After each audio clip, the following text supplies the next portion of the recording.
धियो यो नः प्रचोदयात्। नमस्कार। आप सबका हमारे गायत्री कॉन्शियस सेंटर केटी में हर गुरुवार को जो शाम को 8 बजे से 9 बजे सत्संग होता है, इस सत्संग में आप सबका हार्दिक स्वागत। आइए आज का सत्संग हम शुरू करें। इससे पहले एक बार हम परब्रह्म परमात्मा को सद्बुद्धि के लिए प्रार्थना कर लें। तो हम सब सूर्य नारायण भगवान का ध्यान करते हुए एक बार एक साथ गायत्री मंत्र बोले। ओम भूर्भुवः स्वाहा तत्सवितुर्वरेण्यं भर्गो देवस्य धीमहि धियो यो नः प्रचोदयात्।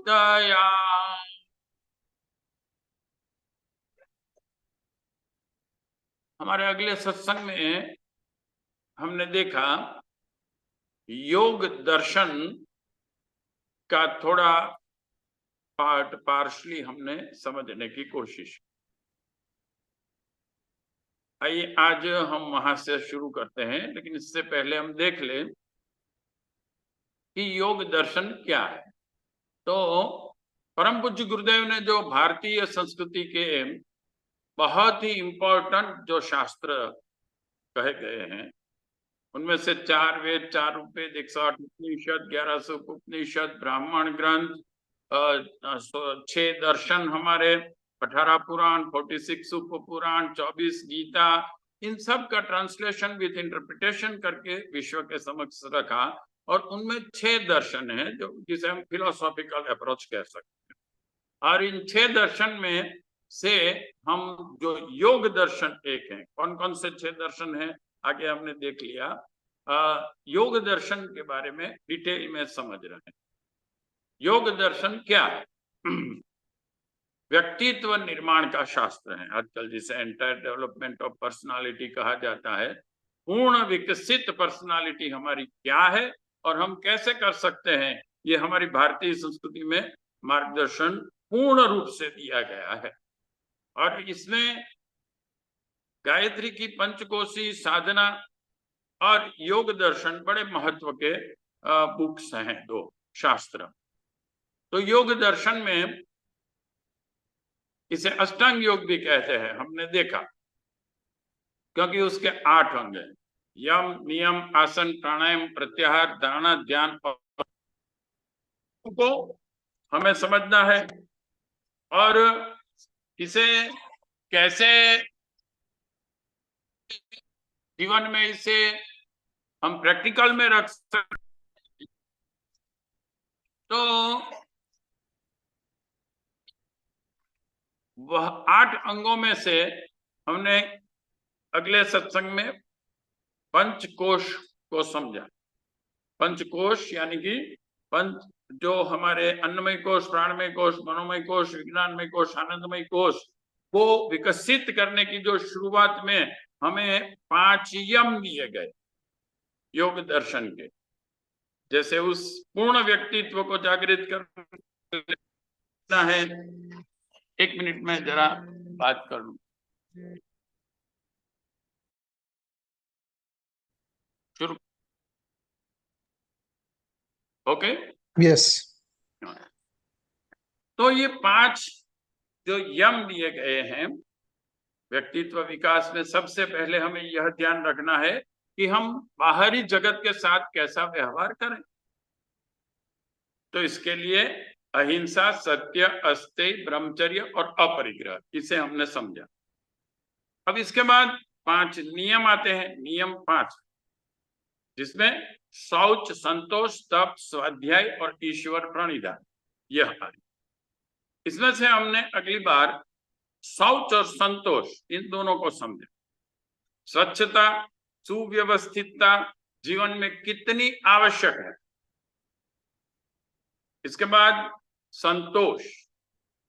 संतोष का गुण अगर हम अपने अंदर जागृत नहीं करेंगे तो देखिए जीवन में व्यक्ति को इतनी मिलकत प्राप्त हो जाए, इतनी भौतिक संपत्ति प्राप्त हो जाए, फिर भी उससे कभी संतोष होता ही नहीं है। संतोष उसे सिंपल लिविंग, हाई थिंकिंग में ही अपने मन के अंदर जागृत करना हो। तो संतोष एक आंतरिक गुण है, और यह जब जागृत हो जाता है तो इससे आपको आनंद आनंद की अनुभूति हमेशा रहती है। जो असंतोषी है उसे सतत दुखी, आंतरिक पीड़ा से व्यथित रहना ही पड़ता। तो इन दोनों को समझने के बाद आज हम आगे का पढ़ेंगे, आगे का समझने की कोशिश करेंगे। ये हैं तप, स्वाध्याय और ईश्वर प्रणिधान। ये तीन, और ये तीन तप प्रैक्टिकल जीवन में इसे अप्लाई करना है, इसे कर्म योग भी कह सकते। फिर स्वाध्याय ये ज्ञान प्राप्त करने के लिए है, तो इसे ज्ञान योग भी कह सकते। और ईश्वर प्रणिधान वो परब्रह्म परमात्मा में हमें श्रद्धा रखनी है, भावनात्मक, यह जो इमोशनल है, सेंटिमेंटल हमारा जो स्टेट है उसे हमें बढ़ाना है, अच्छा करना है, इसे भक्ति योग कहते। तो आज इन तीन को हम आगे समझेंगे, लेकिन इसे समझने से पहले योग दर्शन में पंच क्लेश कहे गए। ये क्लेश क्या है? ये क्लेश वो दुर्गुण है हमारे व्यक्तित्व के, जो हमें न तो भौतिक प्रगति करने देते हैं, न आध्यात्मिक प्रगति करने। इसे समझ लेना बड़ा आवश्यक है। और यह जो पंच क्लेश है, इसे यह जो तीन कर्म योग, ज्ञान योग, भक्ति योग, तप, स्वाध्याय और ईश्वर प्रणिधान है, इसे इन तीनों को क्रिया योग भी कहते हैं। इस क्रिया योग से वो जो पंच क्लेश हैं वो क्षीण होते हैं। अब आइए समझे संक्षिप्त में कि वो पंच क्लेश क्या है हमारे अंदर। तो उसमें एक है अविद्या। सबसे पहले अविद्या यानी कि अज्ञान, या तो कई बार ज्ञान होता भी है, लेकिन इसे हम ये कह सकते हैं कि that is one type of misconcept. हम जो समझते हैं वो सत्य नहीं होता है, असत्य होता है, और हम ये समझ लेते हैं कि यही सत्य है। क्योंकि विश्व में जितने भी व्यक्ति हैं वो सब यही समझते हैं कि मेरे पास पूर्ण ज्ञान है, मैं जो समझता हूं ठीक समझता हूं, मेरे निर्णय सही निर्णय है। लेकिन फिर भी हम देखते हैं कि प्रत्येक व्यक्ति जीवन के अच्छे लक्ष्य को, सुख को, आनंद को प्राप्त नहीं कर सकता है, क्योंकि वास्तविक में वो जो सोच रहा था, वो सोच के जो कर रहा था, वो सही नहीं। लेकिन प्रत्येक व्यक्ति यही समझता है। इसलिए एक कहावत है कि अपनी बुद्धि और दूसरे की मिलकत चतुर को 4 गुनी लगती है और मूर्ख को 100 गुनी लगती है। चतुर भी यही समझता है कि मैं सबसे ज्यादा बुद्धिशाली हूं, मेरे से बुद्धिशाली कोई नहीं। और ये कहा जाता है कि जब इस सृष्टि का सर्जन हुआ तो 1.5 तोला के ऐसी कुछ बुद्धि भगवान ने सबको दी, उसमें से 1 तो मुझे दे दी है, बाकी आधे में से पूरे विश्व चलता है। ये सब की समझ हो। तो याद रखिए कि जब हमें ये महसूस होता है कि मैं कितना अज्ञानी हूं, मुझे अभी भी बहुत कुछ समझना है, बहुत ज्ञान प्राप्त करना है, तब कहीं जाके आपकी प्रगति शुरू होती। अदरवाइज लोग यही समझते हैं कि मुझे किसी की कोई एडवाइस की जरूरत नहीं।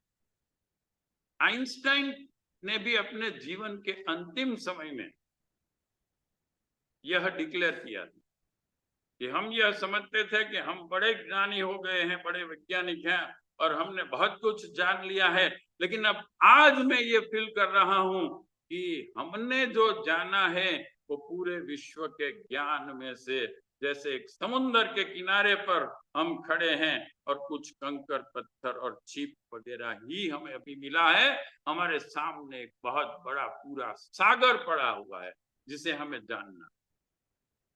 देखिए, इतने बड़े ज्ञानी व्यक्ति भी ये फील करते हैं।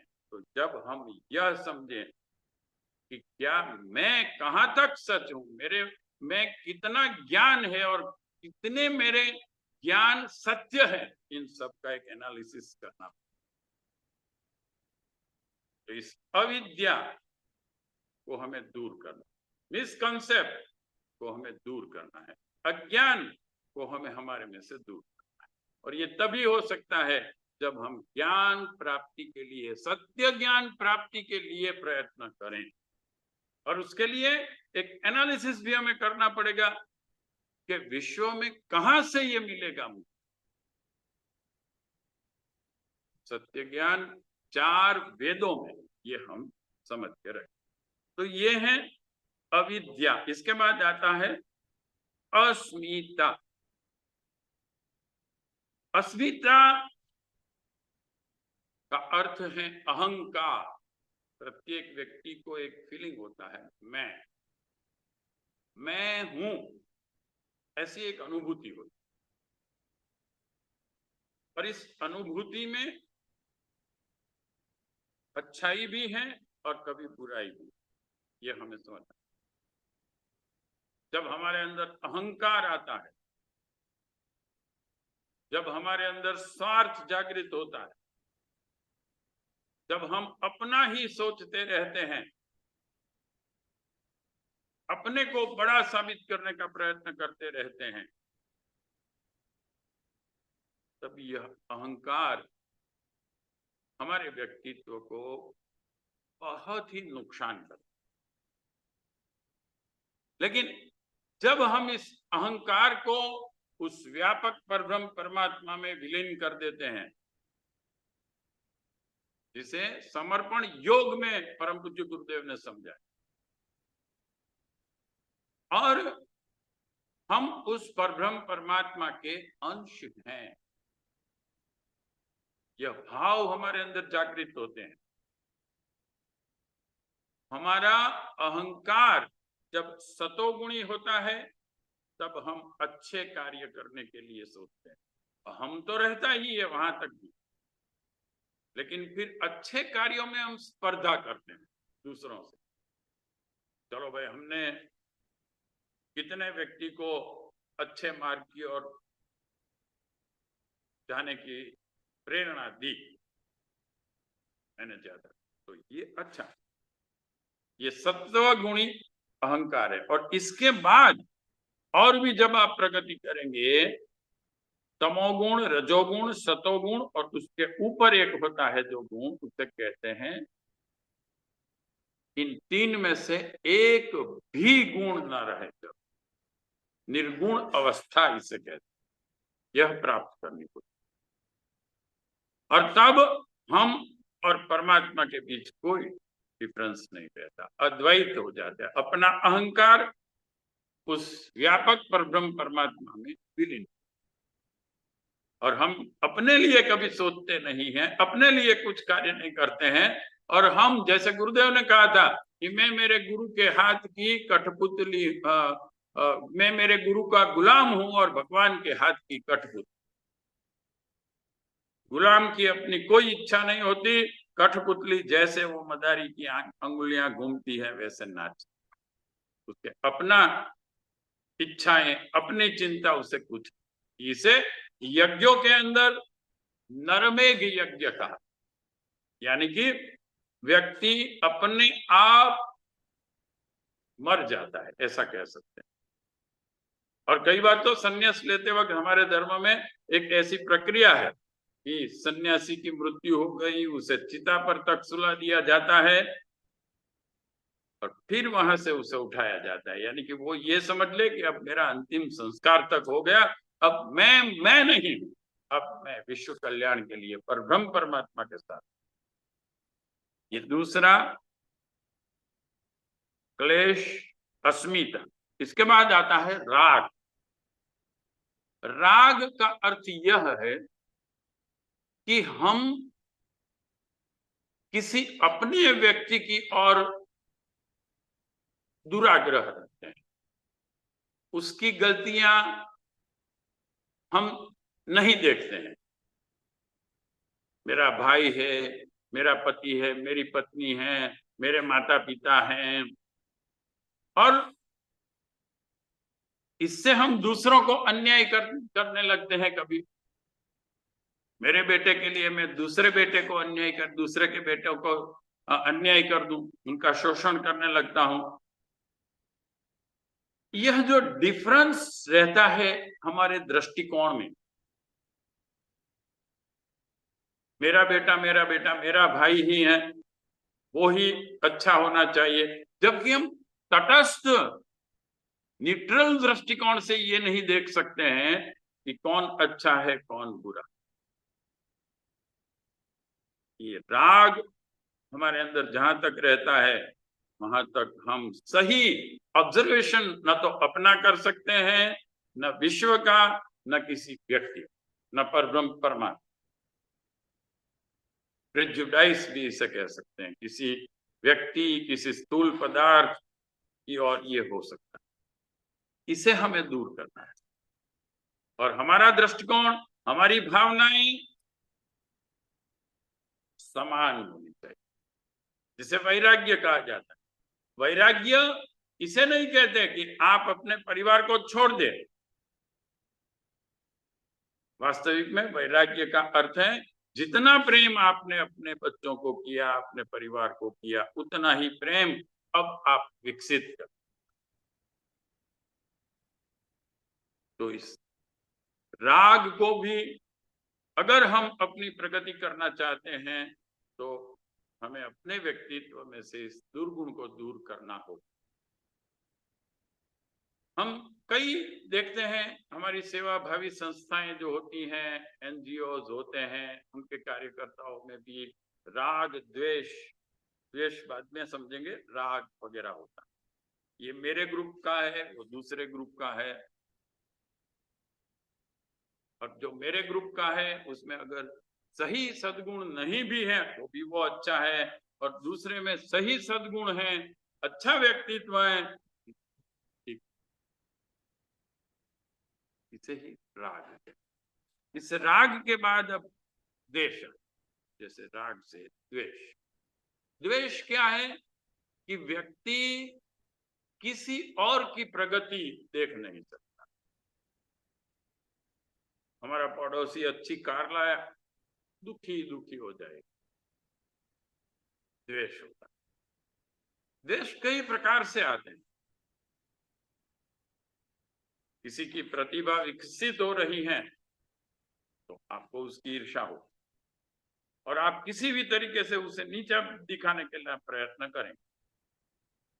अब उसमें 99 सद्गुण होंगे, एक दुर्गुण होगा, तो आप उसके उस 99 सद्गुणों को नहीं देखेंगे, लेकिन वो एक दुर्गुण आप लोगों को कहते भी रहेंगे, तो वो तो ऐसा है, वो तो है। वास्तविक में ये हमारे मन के अंदर जो द्वेष का दुर्गुण छिपा हुआ है, ये एक्टिव होता है, पर इसीलिए हम भी जानते नहीं हो कि मैं क्यों ऐसा बोल रहा हूं। लेकिन ये जो हमारे अंदर द्वेष रूपी एक दुर्गुण होता है, हमें बहुत ही नुकसान करता है। ना हमको नुकसान करता है सिर्फ, लेकिन ऐसे व्यक्ति जिस परिवार में हैं, जिस संगठन में हैं, अब जिन परिकर में इनका संपर्क क्षेत्र है, इन सबको भी ये नुकसान करता है। द्वेष से हमें छूट। जो अध्यात्म में 6 दुर्गुण कहे गए हैं, काम, क्रोध, लोभ, मोह, मद और मत्सर, इनमें से एक ये है द्वेष। द्वेष के बाद अब 5वां ये है अभिनिवेश। अभिनिवेश का अर्थ होता है मृत्यु का भय। वैसे प्रत्येक प्राणी को मृत्यु का भय प्रकृति माता ने ही ईश्वर ने ही रखा है, ताकि उसे एक जिजीविषा रहे और वो जीवंत रहने का प्रयत्न करे। लेकिन इसका एक विकृत रूप ऐसा आ जाता है कि हम हमेशा मृत्यु से भयभीत रहते हैं, जबकि मृत्यु कभी भी किसी की भी आ सकती है। और जैसे जन्म भगवान ने दिया है, जीवन भगवान ने दिया है, ऐसे मृत्यु भी ईश्वर की ही एक लीला है। ये हमें समझना चाहिए।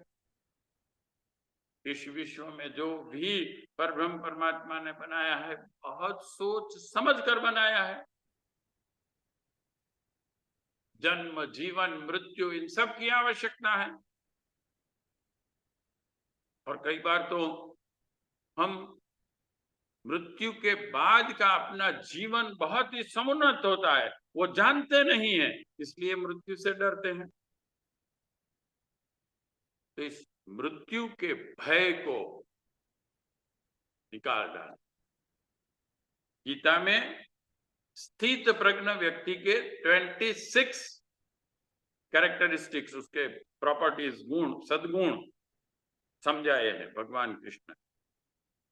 उसमें से सबसे पहला है भय मुक्त होना। और सबसे ज्यादा भय भूत प्रेत का तो होते ही है, प्राणियों का, शेर का, इन सब का, लेकिन सबसे ज्यादा जो भय है वो मृत्यु। इस मृत्यु के भय से हमें मुक्त होना है। और देखिए, हमारे सिद्ध पुरुष जितने भी हैं,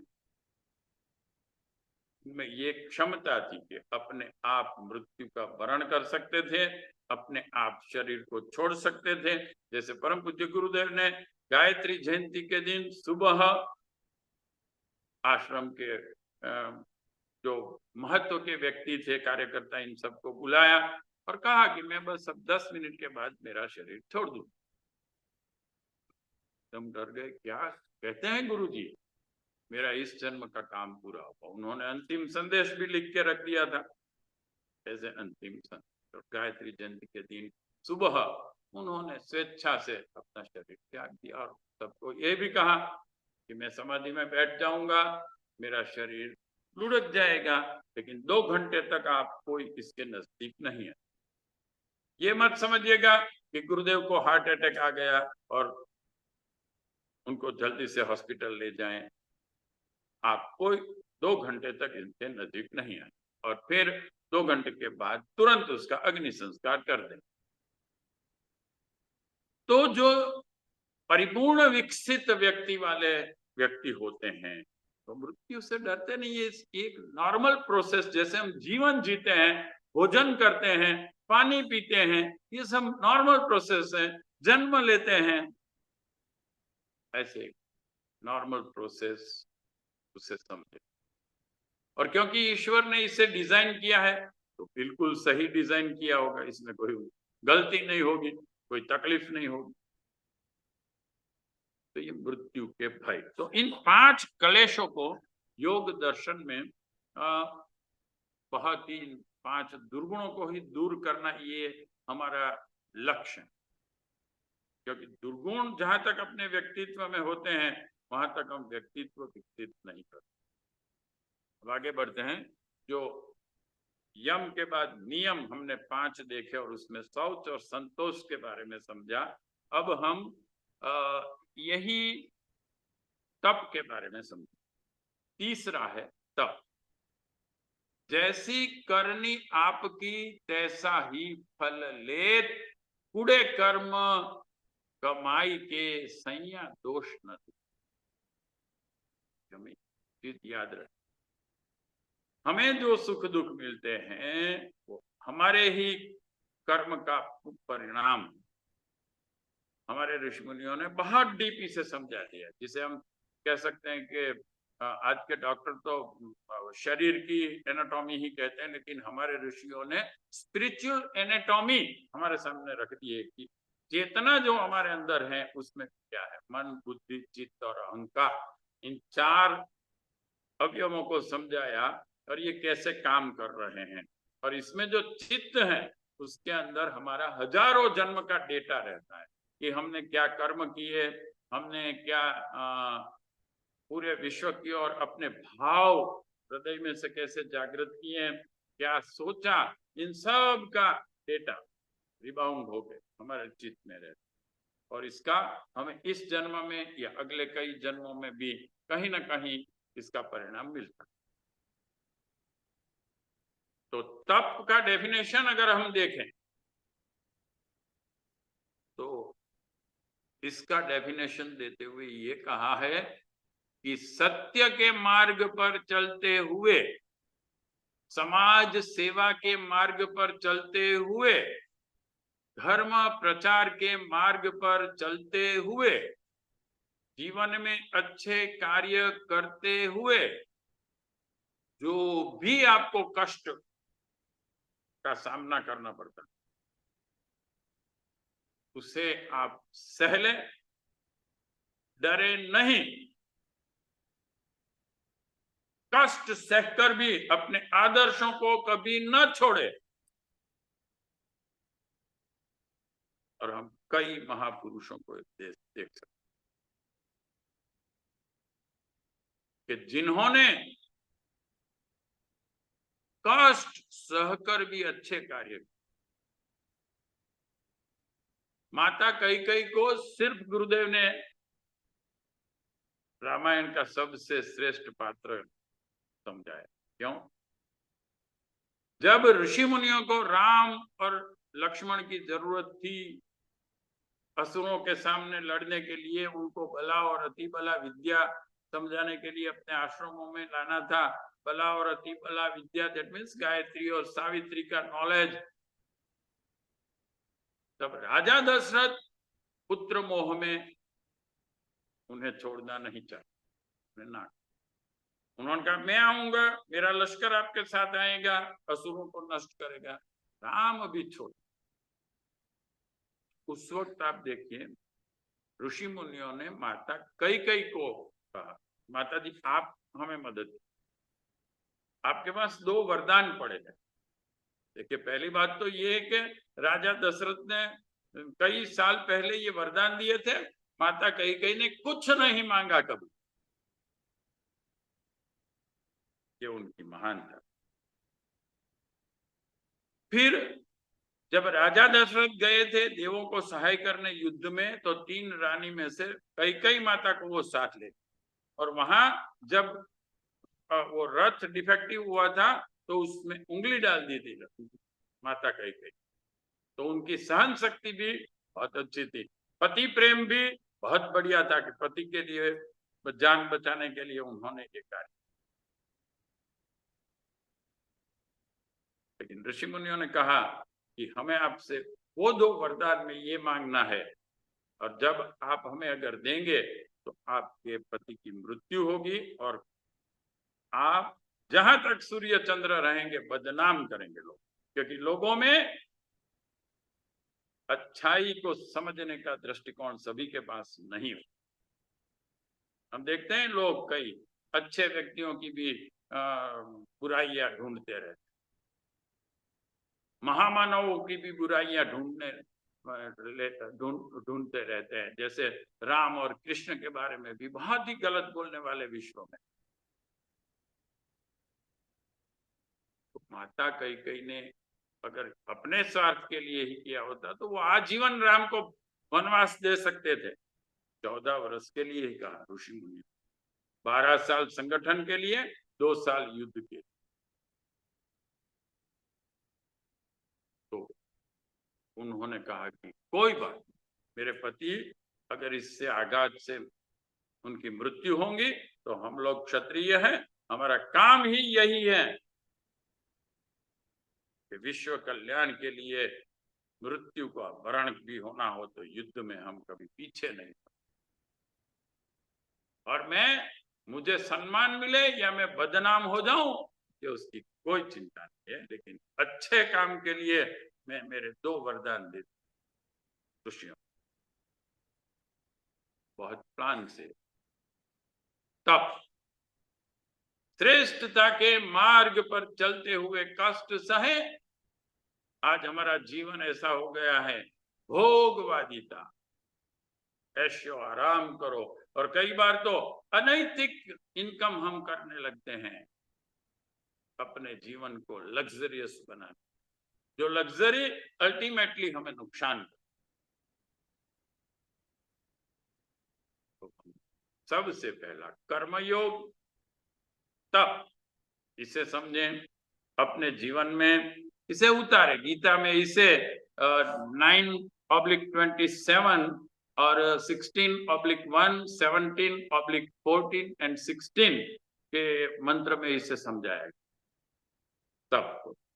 और हम इसे भौतिक प्रयोजन और आध्यात्मिक प्रयोजन, इन दोनों के लिए ये आवश्यक होता है कि आप जीवन में तप को अपनाएं। अब आप जब तप करेंगे, श्रेष्ठ कार्यों में समर्पित होंगे, जैसे भगत सिंह को फांसी की सजा हुई, उसके बाद भी उसका 2 किलो वजन बढ़ गया, आनंद में रहते थे वो। ब्रिटिशर ये सोचते थे कि अरे भाई इसे फांसी की सजा हुई है और ये इतना आनंद में कैसे रहता है, क्योंकि उसे उस ईश्वर में श्रद्धा है कि मैं अच्छे कार्य में अपने जीवन को समर्पित करूंगा, ईश्वर मुझे कभी अन्याय नहीं। तो जो तप जब हम करते हैं, इससे हमें जो सिद्धियां मिलती हैं, इसमें एक है स्वस्थ शरीर, हमारा शरीर स्वस्थ है, और हमें दिव्य दर्शन होते हैं देवताओं के, ऋषि मुनियों के। जैसे आप स्वप्न में भी देखेंगे कि कई बार हमें स्वप्न अच्छे आते हैं, कई बार बुरे आते हैं, कई बार हमें देवी देवताओं के दर्शन होते हैं, प्रकाश पुंज हमारे सामने आ जाता। तो जब आप सत्य के रास्ते पर चलते हैं, कष्ट सहते हैं, तो धीरे धीरे आपको यह दिव्य दर्शन की प्राप्ति होती। और फिर 3 प्रकार के दुख कहे गए जीवन, आध्यात्मिक, आदि भौतिक और आदि दैविक। जितने भी कष्ट दुख आप देखेंगे दुनिया में, इनको हमारी भारतीय अध्यात्म ने 3 इसका क्लासिफिकेशन करके 3 कैटेगरी में इसे रख दिया। ये 3 में से कहीं एक में वो होगा दुख, 3 प्रकार के दुख। तो इन 3 प्रकार के दुखों से आपको मुक्ति मिले। यह है तप का। तप को जीवन में हम जब अपने व्यक्तित्व में पूरी तरीके से उस सद्गुण को जागृत कर देते हैं, तब यह सिद्धियां। उसके बाद आता है स्वाध्याय। स्वाध्याय का 2 मीनिंग होता है। एक, ज्ञान प्राप्ति के लिए अध्ययन करना, हमें अपने आप को अध्ययन के साथ जोड़ना। और दूसरा है स्व अध्ययन, अपने आप भी हमें आगे बढ़ने का प्रयत्न करना। क्योंकि देखिए, माता पिता और गुरु, जो 3 हमारे जीवन को मार्गदर्शन देने वाली सत्ताएं हैं, जन्म देने वाली सत्ताएं हैं, वो जीवन भर हर पल आपके साथ नहीं रहने वाली। आपको फिर इंडिपेंडेंट बनना होगा जीवन में। गुरु हमेशा आपके साथ रहे ऐसा आप सोचें, इट इज नॉट पॉसिबल। आप जिस भी महापुरुष को देखेंगे, गुरु कुछ समय तक उनके साथ हो और फिर उसे अकेले जीवन जीना है। तो एक है स्व अध्ययन, अपना अध्ययन कीजिए। मैं क्या हूं, परम पूज्य गुरुदेव ने सबसे पहली पुस्तक यह लिखी थी कि सोचिए मैं क्या हूं। हम गुरुदेव कहते हैं कि बाहर का ज्ञान बहुत प्राप्त करते रहते हैं जो जीवन में कोई उपयोगी नहीं है। समुद्र में मछली कैसे रहती है और उसका आहार क्या है, कैसे जीती हैं, कहां से कहां जाती हैं। अब स्पेस में क्या है क्या नहीं ये सब सोचते रहते हैं। हब्बल टेलीस्कोप रखा हमने, इसके पीछे जेम्स वेब रखा, और इन पर क्या है जो हमें जीवन में कोई उपयोगी नहीं। और जो हमें जानना चाहिए हम क्या है, हमारे अंदर क्या है, हमारा व्यक्तित्व क्या है, से हम कभी स्व अध्ययन, आप अपना अध्ययन कीजिए ना। व्यक्तित्व निर्माण के जो परम पूज्य गुरुदेव ने 4 स्टेप दिए हैं, आत्म पर्यवेक्षण, आत्म शोधन, आत्म निर्माण और आत्म विकास। इसमें से सबसे पहला यही है, आत्म पर्यवेक्षण। अपना ऑब्जर्वेशन करें तटस्थ भाव से, एज ए थर्ड पार्टी। मेरे में क्या सद्गुण है, क्या दुर्गुण है, मैं कैसा जीवन जी रहा हूं अभी तक का, क्या मुझे इससे संतोष है। स्व अध्ययन, अपना अध्ययन कीजिए। लेकिन हमारा मन तुरंत ही विद्रोह करता है।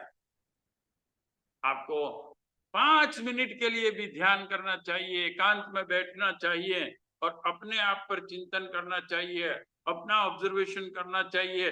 लेकिन मन आपको कभी ये करने ही नहीं देता, क्योंकि ये जानता है कि अगर ये आदमी अपने आप को जान गया, मुझे जान गया, तो वो मेरे पर कंट्रोल ले। इसलिए मन, योग दर्शन में आगे हम देखेंगे डिटेल में, 9 तुष्टि जिसे कहा गया है, वो बहानेबाजी बताता है आपको अच्छाई की ओर नहीं जाने देने की। अभी तो समय ही नहीं है हमारे पास, अभी वो पैसे नहीं हैं, अभी बीमार है हम, शरीर नहीं चलता है। अध्यात्म की प्रगति में ये सब आर्ग्यूमेंट आते हैं।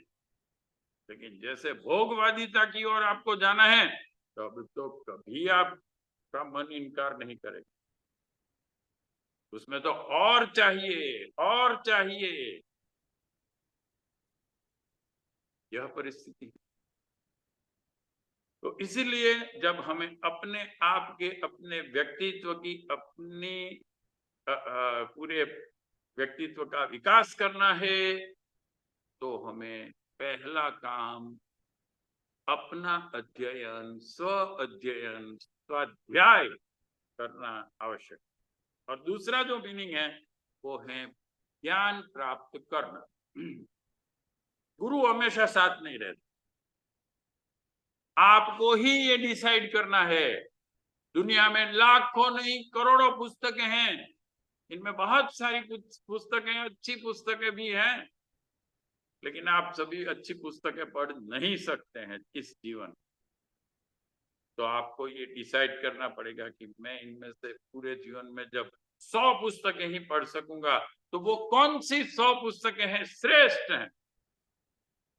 कई महापुरुष विश्व में हैं, 9000 से ज्यादा धर्म और संप्रदाय पूरे विश्व में हैं। अगर आपको अपनी प्रगति करनी है तो विदाउट एनी प्रेजुडाइज आपको यह सोचना पड़ेगा कि इसमें से किसके विचार अच्छे हैं, किसके आदर्श अच्छे हैं, मुझे किसे फॉलो करना है। हमारी एक कहावत है, पानी पीजिए छान के, गुरु कीजिए जान के।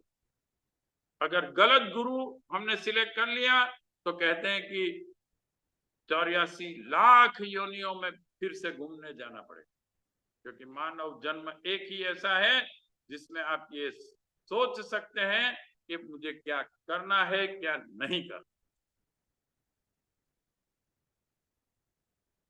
तो ज्ञान प्राप्ति को आप हमेशा महत्व,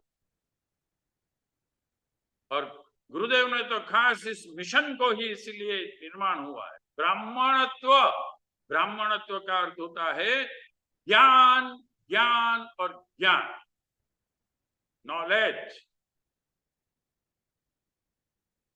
और हमारा गुरुदेव जैसे ज्ञान आप देखते किसके पास, 3400 बुक्स जिन्होंने लिखी, भारतीय धर्म के इंपॉर्टेंट शास्त्रों का जिन्होंने ट्रांसलेशन विथ इंटरप्रिटेशन किया। व्यास जी के बाद इस युग में हम इस युग के व्यास कह सकते हैं। गुरुदेव का बहुत ही जो लोग अच्छे हमारे अनुयायी हैं, हमारे गायत्री परिवार के डॉक्टर्स, इंजीनियर्स, प्रोफेसर्स, पीएचडी जिन्होंने की है, तो ऐसे लोग तो गुरुदेव को क्या कहते हैं, उनका एक उपनाम गुरुदेव का रख दिया है, चलता फिरता एनसाइक्लोपीडिया। ये गुरुदेव का उपनाम। जैसे बहुत उपनाम, वो आजादी की लड़त में जब लड़ रहे थे तब भी उनका एक उपनाम आ गया था जिससे लोग उसे जानते थे। श्री राम मत, बहुत ही मनोबल वाले थे। तो नॉलेज हमें प्राप्त करना है श्रेष्ठ, और हमें यह विश्वास होना चाहिए कि हमारी भारतीय संस्कृति ही वो संस्कृति है जिसके पास सबसे ज्यादा ज्ञान। और आजकल जिसे हम विकसित विज्ञान कहते हैं विश्व का, उनके भी जो अच्छे वैज्ञानिक हैं, वैसे तो लोगों ने भारत से सीख कर मैंने ढूंढा यही कर दिया और अपने नाम पर ये सब लगा दिया। जैसे पाइथागोरस का सिद्धांत आज बच्चों को समझाया जाता है, ये पाइथागोरस ने इसका इन्वेंशन किया था। नहीं, हमारे वेदों में है। वैदिक संस्कृति 6500 साल पहले तो प्रूव हो चुकी है, लेकिन अब धीरे धीरे 50,000 साल पहले भी वैदिक संस्कृति थी, ये प्रूव होने जा रहा है। और अभी रिसेंटली अफ्रीका में से जो फॉसिल मिले हैं, अखंड ज्योति में वो आर्टिकल आया, उसमें यह प्रूव हुआ कि 2 लाख साल पहले भी वहां के जो मनुष्य थे वो अपने मृत माता पिता दादा दादी का श्राद्ध तर्पण करते थे। यानी कि अगर मृतक का श्राद्ध तर्पण करने वाली जो सोसाइटी होगी, जो सिविलाइजेशन होगी, वो बहुत ही उच्च स्तरीय ज्ञान उनको होगा और विकसित सोसाइटी होगी। तो इससे स्वाध्याय को हम समझ। और गुरुदेव ने एक बात बहुत अच्छी, आप किसी को भोजन कराते हैं, शाम को उसे फिर से भूख लग जाएगी, लेकिन ज्ञान एक ऐसी चीज है कि जब आप ज्ञान देते हैं तो उसके जीवन परिवर्तन हो जाता है। सिर्फ इस जन्म में ही नहीं, उसका अगला जन्म भी सुधर जाएगा। तो ज्ञान का कितना महत्व। एक छोटी सी ऐसी बात है ना, कोई एक साधु जा रहे थे तो एक कोई भिखारी उनके पास आया, अरे बहुत भूखा हूं, मुझे भोजन दीजिए। साधु का, क्यों, तेरे पास पैसे नहीं है? कुछ नहीं है? तो नहीं, मेरे पास कुछ नहीं है, अब मैं कहाँ से खाऊं? कुछ नहीं है? तेरी ये झोली में क्या है? बोला, ये तो झोली में तो मेरा एक पानी पीने का लोटा है, ला मुझे दे। वो पीतल का लोटा था। वो साधु ने उसकी हराजी कर दी, चलो भाई कितने पैसे देते हो, इसे बेचना है। उसके कुछ पैसे आए, उस पैसे में से उसने कहा कि देखो भाई, उसमें से एक तुम वो पेड़ काटने की कुहाड़ी ले लो, और बाकी के जो पैसे बचते उसमें से भोजन कर लो, जाओ सामने वाली भोजनशाला में जाकर, और फिर थोड़ा आराम करके सीधे अपने जंगल में चले जाओ, और वहां से सूखी लकड़ियां, ये जो कुहाड़ी खरीदी उससे काट काट के लाके शाम को यहाँ बेचो। और कुछ ही साल में वो व्यक्ति, वही साधु वहां से गुजरता था, तो एक बड़ी दुकान में बैठा था, वहां से एकदम कूद कर नीचे आया और बोला, अरे महाराज, आप पहचानते हैं मुझे? मैं वो हूँ जिसने आपने भिखारी में से आज एक बड़ा व्यापारी बना दिया। कैसे? एक भी पैसा नहीं दिया था साधु ने, सिर्फ ज्ञान क्या करना है। और इसीलिए गुरुदेव ने जो हमारे मिशन का भी नाम दिया है, विचार क्रांति अभियान। लोगों के विचार बदलने हैं। आज के जो हम विभीषिकाएं देखते हैं, पीड़ा देखते हैं, दुख दरिद्र जो देखते हैं समाज में, इसका गुरुदेव ने एक ही रीजन कहा है, गलत थिंकिंग। जिसे आस्था संकट कहा गया गुरुदेव को। लोग ये मानते हैं कि मुझे पैसे में आनंद मिल जाएगा, कोई ये मानता है मुझे शराब पीने में आनंद मिलेगा। अलग अलग मान्यता उनकी है, आस्था उनकी अलग अलग है। और फिर जीवन के अंतिम समय में वो आस्था उन्हें मालूम पड़ता है कि गलत थी, मुझे आनंद नहीं मिला। और इसलिए विचार क्रांति की आवश्यकता गुरुदेव ने कहा। वो कौन कर सकता है? नॉलेज, ज्ञान और ज्ञान। तो हमें ज्ञान प्राप्त करने में आलस नहीं करनी चाहिए। इसलिए हमारा एक वेदों का सुवाक्य भी है, स्वाध्याय न प्रमाद। स्वाध्याय में प्रमाद मत कीजिए। और अभी तो बहुत अच्छी हमें फैसिलिटीज मिल रही हैं।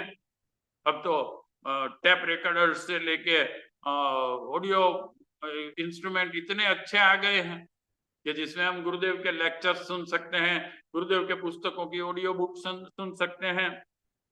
आप जाइए हमारी वेबसाइट पर awgp.org, बहुत सारी ऑडियो बुक्स मिलेगी, सुनिए, ज्ञान प्राप्त कीजिए। हाँ, आपका मन इसके लिए तैयार नहीं होगा, वो बहानेबाजी करेगा, लेकिन आप ज्ञान प्राप्त कीजिए, पढ़िए, सुनिए, दोनों तरीके से। तो ये हुआ स्वाध्याय। स्वाध्याय से क्या होता है? देखिए,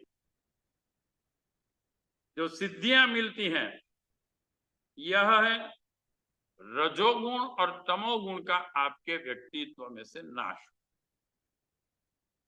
3 गुण हमारे बेसिक हमारे, और ये पूरा विश्व भी त्रिगुणात्मक विषय का, त्रिगुणात्मक जगत कहा गया। सतोगुण, रजोगुण, तमोगुण, ये 3। और इन 3 को 3 राक्षस के रूप में बताया गया है। और जो इसीलिए हम देखते हैं कि हमारा जो आध्यात्मिक एक अस्त्र है, शस्त्र, त्रिशूल है। त्रिशूल ये सिंबॉलिक है। देखिए, इसमें 3 नोक होती हैं एक साथ, इससे वार किया जाता है। तो ये 3 राक्षस को खत्म करती है एक साथ, नहीं कि एक पहले इसे मारा, फिर दूसरे को, फिर तीसरे को, ऐसा नहीं। साइमल्टेनियसली आपको आपके अंदर छिपे हुए मेन जो 3 दुर्गुण है, जिसे 3 बंधन कहा गया है, ये है लोभ, मोह और अहंकार, इसे खत्म कर। और ये इसमें से जो सतोगुण, रजोगुण, तमोगुण है, इसमें से इसकी वजह से जो ये 3 दुर्गुण पैदा होते हैं, इसमें से यह स्वाध्याय आपके 2 गुणों को नष्ट करेगा, दुर्गुणों।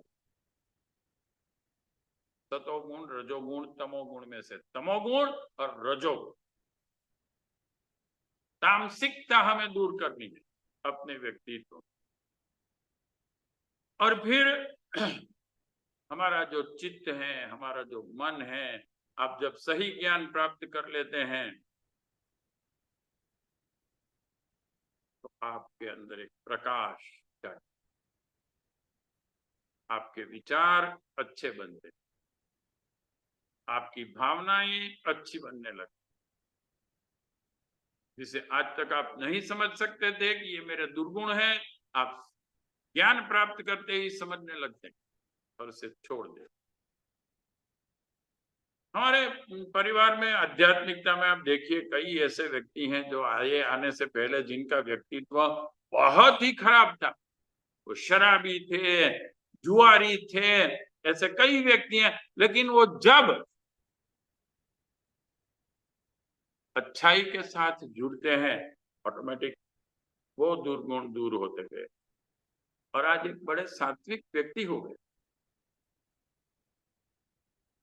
तो ये उसकी सिद्धियां हैं। जब आप अच्छा ज्ञान प्राप्त करते हैं, ज्ञान प्राप्त करने के लिए समय दीजिए। इसलिए गुरुदेव ने कहा है समयदान, अंशदान। और जो समयदान आप देते हैं उसमें से आधा समय अपने उपासना साधना में और आधा समय आराधना में, समाज सेवा में। समाज सेवा हम समाज के लिए करते हैं ऐसा मत समझना। समाज सेवा भी आप अपने लिए करते हैं, क्योंकि जहां तक आप समाज सेवा के लिए कार्यरत नहीं होंगे वहां तक आपका व्यक्तित्व विकसित होगा ही। गुरुदेव से ज्यादा तप करने वाले कई व्यक्ति हैं, गुरुदेव ने खुद कहा है। एक संत, गुरुदेव ने 24 महापुरुष चरण किए थे, एक संत थे उन्होंने 27 महापुरुष चरण किए, लेकिन उन्होंने सिर्फ अपने स्वार्थ के लिए तप किया, उन्होंने समाज सेवा की ओर ध्यान नहीं दिया और उनका व्यक्तित्व विकसित नहीं।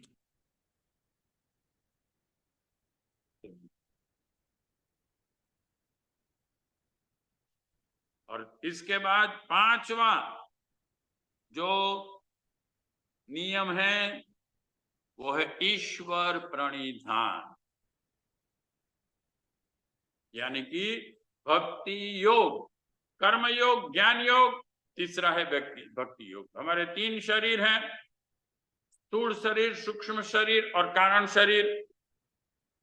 हम पंचकोशी साधना में भी आप देखेंगे कि इन्हीं 3 शरीरों को और विकसित करके पंचकोशी साधना में समझाया गया।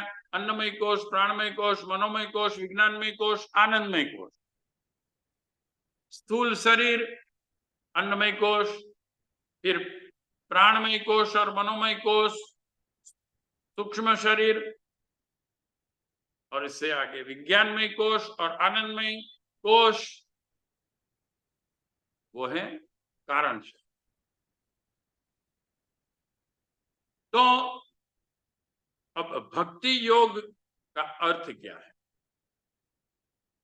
भक्ति योग का अर्थ हम ये करते हैं कि मुझे तो बहुत भक्त हूं मैं भगवान का, इतना बड़ा लिस्ट रखता हूं, क्या मुझे चाहिए?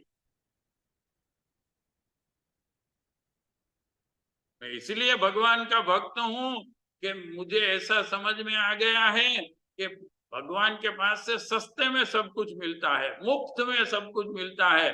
लिस्ट दे दो, आप मंदिर जाके दर्शन करो, थोड़ी आरती उतार दो, शंकर भगवान पे थोड़ा जल डाल दो और भगवान खुश हो जाएंगे और आपको बहुत सारा धन दे देंगे। जब मैं गुरुदेव के पास पहली बार गया साधना करने के 10 दिन की जो शिविरें चलती है वहां, तो जो गुरुदेव का पहला लेक्चर था उसमें गुरुदेव ने स्पष्ट करके कह दिया पहले ही कि अगर आप लोग यहाँ हमारा जो ये साधना अटेंड करने आए हैं, ये समझ के आए हैं कि गुरुदेव हमारे मस्तक पर हाथ रख देंगे और हमारा कल्याण हो जाएगा, हमारे दुख दर्द दूर हो जाएंगे, तो पहली गाड़ी से टिकट लेके वापस चले जाइए। कोई साधना यहाँ ऐसी नहीं। कई लोगों को तो गुरुदेव की ये बात पसंद नहीं आई होगी, लेकिन मुझे बहुत पसंद है। नहीं, ये वो व्यक्ति है जो वास्तविक सत्य कहते हैं, और ऐसे ही गुरु होने चाहिए कि जो स्पष्ट कहें कि इस विश्व में कर्म व्यवस्था है ईश्वर। यह जो पूजा पाठ आप देखते हैं ये सिर्फ आपको प्रेरणा के लिए है, इसमें से कुछ समझिए, सीखिए और हमें अपने जीवन में कैसे कर्म करने हैं ये इससे हमें प्रेरणा मिलती है। इसलिए गुरुदेव ने कर्म कांड को प्रेरणा कांड कहा है, और हमारे कार्यकर्ता भी इसीलिए हमको गुरुदेव ने ये इस तरीके से कर्मकांड समझाए हैं कि विश्व में पहली बार आप देखेंगे कि ऐसे कर्मकांड हमारे कार्यकर्ताओं को गुरुदेव ने समझाए कि उसके पीछे की प्रेरणा क्या है, उसके पीछे के अच्छे विचार क्या है, इसके पीछे हमें क्या ज्ञान प्राप्त करना है, ये सब हमारे कर्मकांड में समझाया जाता है। इसीलिए आप देखिए जहां भी गायत्री परिवार के कर्मकांड कोई देखता है तो बहुत ही खुश हो जाता है। मेरे पास कई व्यक्ति ऐसे आए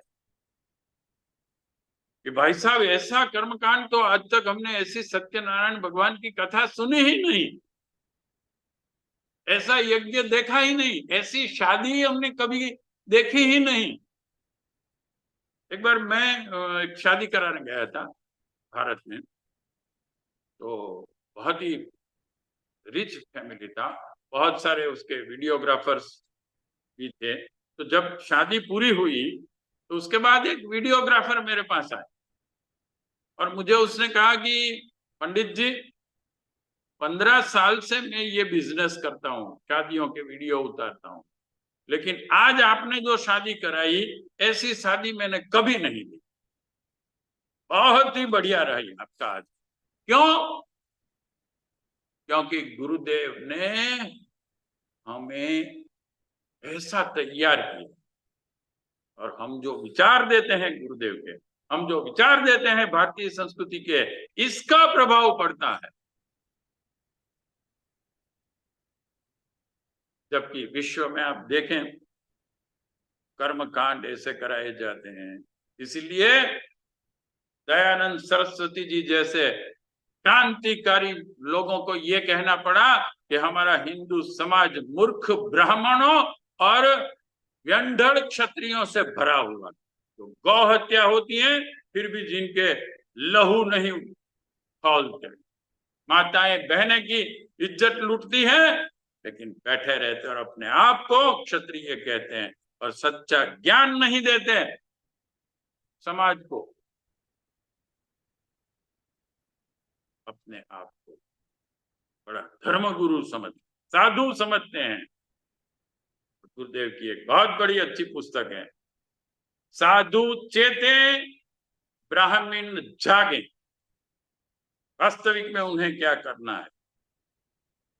तो ईश्वर प्रणिधान हमें यह समझाता है कि हम ईश्वर में हमेशा श्रद्धा, इससे हमारा मनोबल बढ़ता है। अब देखिए, रामायण महाभारत पढ़िए, एक भी सुसाइड किया है किसी व्यक्ति ने? नहीं। और आज इस भौतिकवादी सभ्यता में देखिए, यूरोपियन कंट्रीज, अमेरिका जो भोगवादिता की चरम सीमा पर हैं, लंदन विश्व का सबसे भोगवादी और भौतिक प्रगतिवान देश सिटी कहा जाता है। सबसे ज्यादा प्रेत भूत वहां है। चाहिए कितने वहां प्रेत निकालने वाले, भूत निकालने वाले सब ओझा लोग होते हैं। क्यों? क्योंकि रामायण महाभारत में अतृप्त व्यक्ति कोई नहीं, क्योंकि ईश्वर में श्रद्धा थी। सबसे ज्यादा दुख किसे पड़े?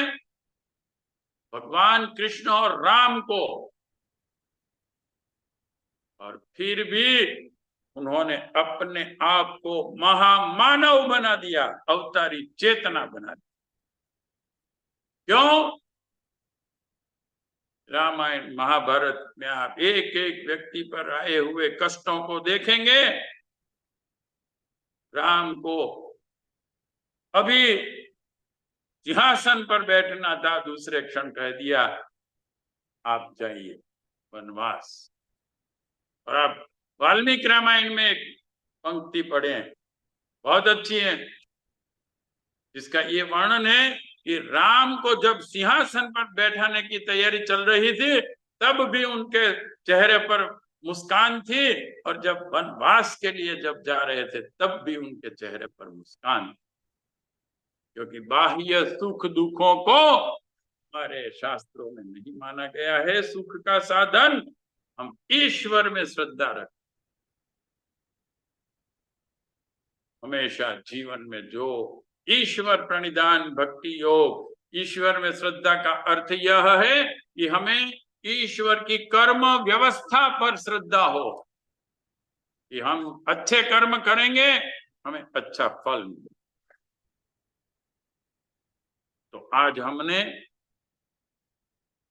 योग दर्शन अष्टांग योग में जो इसके 8 अंग हैं, यम नियम आसन प्राणायाम प्रत्याहार धारणा ध्यान और समाधि, उसमें से 5 यम और 5 नियम में से 3 नियम जो लास्ट हैं, तप, स्वाध्याय और ईश्वर प्रणिधान, उसको समझने की कोशिश की। तो व्यक्तित्व निर्माण का हमारा शास्त्र है। आज योग पूरे विश्व में व्याप्त हो गया है और हम देख सकते हैं कि इसका ज्ञान के लिए पूरा विश्व जो स्वस्थ रहना चाहते हैं, जो निरोगी रहना चाहते हैं, जो दीर्घ आयुष्मान जीवन जीना चाहते हैं, सब ने हमेशा योग की ओर जागृति। बस इतने से ही हम हमारे सत्संग को विराम देते हैं। आगे हम इससे आगे समझने की कोशिश करेंगे। यम नियम के बाद अब आएगा हमारे पास आसन, प्राणायाम, प्रत्याहार, धारणा, ध्यान और समाधि। इसके साथ हम हमारी सत्संग को समाप्त करते हैं। ओम तत्सत।